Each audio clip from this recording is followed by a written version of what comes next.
Higher contrast app icons for settings and camera are just a few of the new features found in iOS 11 Beta 5. Along with its higher contrast, the camera app icon loses the horizontal lines present on earlier editions of iOS. Inside the stock weather app, you'll notice smaller glyphs to represent weather conditions.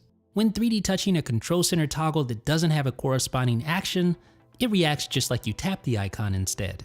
And there's a new animated icon in the upper right hand corner of the control center media controls. Simply tap that, takes you right to your output selection screen so you can choose whether you want to output to your AirPods, Apple TV, whatever the case may be. Now you'll also notice a play pause button. This allows you to quickly switch between your normal transport controls and back to your output controls. And of course you can 3D touch on that widget to go directly to your transport controls and then jump over to the output, just like that.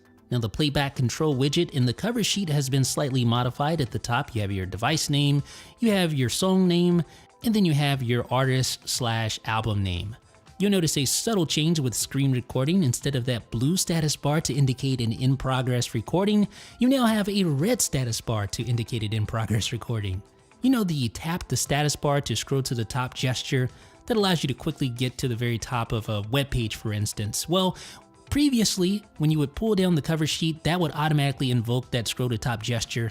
Thankfully, that no longer happens in Beta 5. Now, I may have mentioned this before, but now when you scroll on the widget view, the spotlight search stays persistent, so it's always available, ready for search. The iCloud Messages Sync feature, which was available in previous beta versions, has been removed. It will be placed back in iOS 11 in a future update. When using Smart Invert, the dock no longer inverts, and you'll also notice a little gray transition when enabling or disabling Smart Invert. The stock camera app's portrait mode now appears to be out of beta. To celebrate, a handy new splash screen to introduce the feature.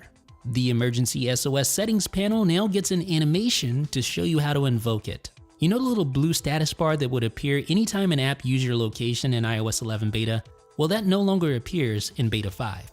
Making an outgoing FaceTime call is now accompanied by a brand new ring.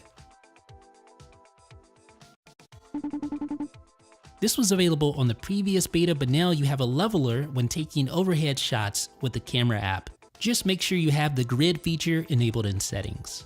There's a new splash screen for iPad users to help you learn how to switch between recent apps. And the multitasking animation has been slightly tweaked. It now looks like this. And in iOS 11 Beta 5, you now need to authenticate with either Touch ID or passcode to trust a computer that you connect to. More security is never a bad thing. So ladies and gentlemen, that has been a hands-on look at several new features in iOS 11 Beta 5. Let me know what you guys think down below in the comments.